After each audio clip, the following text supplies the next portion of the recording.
Hi, welcome to science unleashed. This is gonna blow your mind. हमारा ब्रह्मांड बहुत बड़ा और रहस्यमयी है। इसमें बहुत पुरानी घटनाओं के राज छुपे हैं। हम ये राज कैसे खोलेंगे? कार्बन डेटिंग एक चाबी है। ये हमें भूतकाल समझने में मदद करती है। पुराने जीवन के अवशेषों की जांच करके हम हजारों साल पीछे जा सकते हैं। कार्बन डेटिंग एक पावरफुल टूल है। इससे वैज्ञानिक चीजों की उम्र पता कर सकते हैं। ये चीजें हड्डियां, जीवाश्म या लकड़ी के टुकड़े भी हो सकते हैं। ये एक टाइम मशीन की तरह है जो हमें उस समय में ले जाती है जब ये चीजें जीवित थीं। सोचो, आपके हाथ में हजारों साल पहले जले हुए आग का कोयला है। कार्बन डेटिंग उस आग की तारीख बता सकती है। ये इतिहास से जुड़ने का एक दिलचस्प तरीका है। इस तरीके ने भूतकाल के बारे में हमारी समझ को बदल दिया है। अगले भाग में हम कार्बन डेटिंग की प्रक्रिया को और गहराई से समझेंगे। हमारे आसपास की हर चीज छोटे छोटे कणों से बनी है जिन्हें परमाणु कहते हैं। कार्बन जीवन का एक जरूरी हिस्सा कई रूपों में होता है। इनमें से एक है कार्बन 14, एक रेडियोधर्मी आइसोटोप।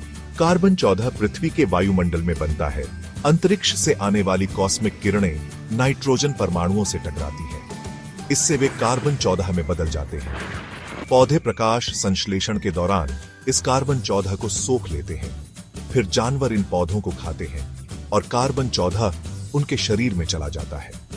जब कोई जीवित प्राणी मर जाता है तो वह नया कार्बन 14 लेना बंद कर देता है। उसके अवशेषों में मौजूद कार्बन 14 एक निश्चित गति से कम होने लगता है। इस गति को हाफ लाइफ में मापा जाता है। हाफ लाइफ वो समय है जिसमें आधी रेडियोधर्मी सामग्री कम हो जाती है। वैज्ञानिक किसी नमूने में बचे हुए कार्बन 14 की मात्रा को माप सकते हैं। इसे जांच क्षय दर से तुलना करके वे उसकी उम्र की गणना कर सकते हैं। नमूना जितना पुराना होगा उसमें कार्बन 14 उतना ही कम होगा। कार्बन डेटिंग की खोज ने पुरातत्व और कई अन्य क्षेत्रों में क्रांति ला दी। इस जबरदस्त तकनीक को एक अमेरिकी रसायनज्ञ विलार्ड लिबी ने विकसित किया था।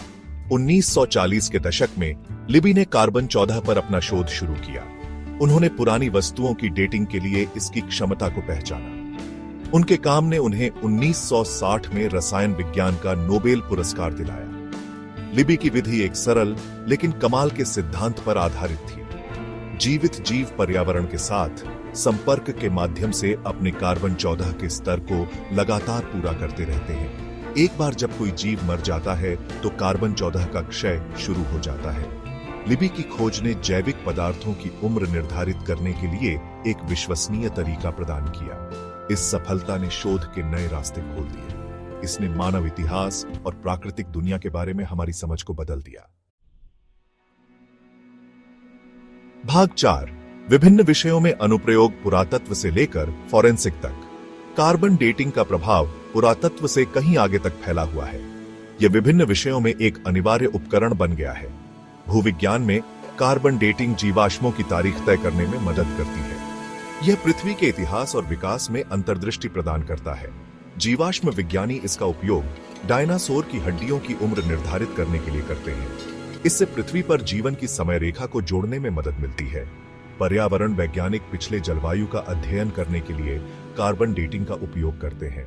वे समय के साथ जलवायु परिवर्तन को समझने के लिए प्राचीन पेड़ों और तलछट का विश्लेषण करते हैं।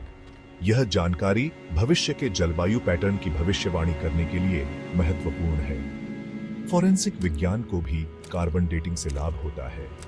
यह आपराधिक जांच में मृत्यु के समय को निर्धारित करने में मदद कर सकता है।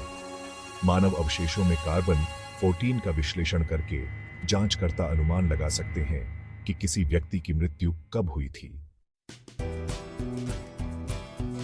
भाग 5, उल्लेखनीय खोजें, ऐतिहासिक रहस्यों का खुलासा।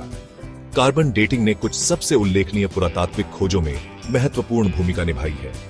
इसने हमें इतिहास को फिर से लिखने में मदद की है। 20वीं सदी के मध्य में प्राचीन यहूदी ग्रंथ मृत सागर स्क्रॉल की खोज की गई थी। कार्बन डेटिंग ने उनकी प्रामाणिकता की पुष्टि की। इससे पता चला कि वे 2000 साल से भी पहले लिखे गए थे। एक और आकर्षक खोज ओर्जी द आइसमैन की थी। आल्प्स में जमे हुए पाए गए ओर्जी के अवशेषों की तारीख 5000 साल से भी पुरानी थी। कार्बन डेटिंग ने उनके जीवन और ताम्र युग में बहुमूल्य अंतर्दृष्टि प्रदान की। ये खोजें अतीत की एक झलक प्रदान करती हैं। वे हमें उन लोगों के जीवन को समझने में मदद करती हैं जो हमसे पहले आए थे। कार्बन डेटिंग हमारे ग्रह के रहस्यों को उजागर करने में एक अमूल्य उपकरण बनी हुई है। भाग 6 सीमाएं और कार्बन डेटिंग का भविष्य।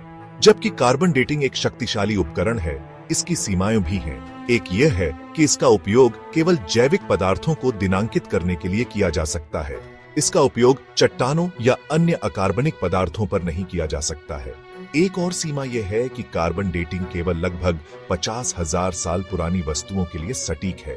ऐसा इसलिए है क्योंकि उस समय के बाद शेष कार्बन 14 की मात्रा सटीक रूप से मापने के लिए बहुत कम होती है। इन सीमाओं के बावजूद वैज्ञानिक कार्बन डेटिंग तकनीकों को बेहतर बनाने के लिए लगातार काम कर रहे हैं। इसकी सटीकता बढ़ाने और इसकी सीमा का विस्तार करने के लिए नए तरीके विकसित किए जा रहे हैं। कार्बन डेटिंग का भविष्य आशाजनक है। जैसे जैसे तकनीक आगे बढ़ेगी, हम और भी जबरदस्त खोजों की उम्मीद कर सकते हैं। कार्बन डेटिंग हमारे अतीत के रहस्यों को उजागर करने में महत्वपूर्ण भूमिका निभाती रहेगी। यह हमें वर्तमान को समझने और अपने भविष्य को आकार देने में मदद करेगी। और अधिक जानकारीपूर्ण वीडियो के लिए चैनल को लाइक और सब्सक्राइब करना न भूलें।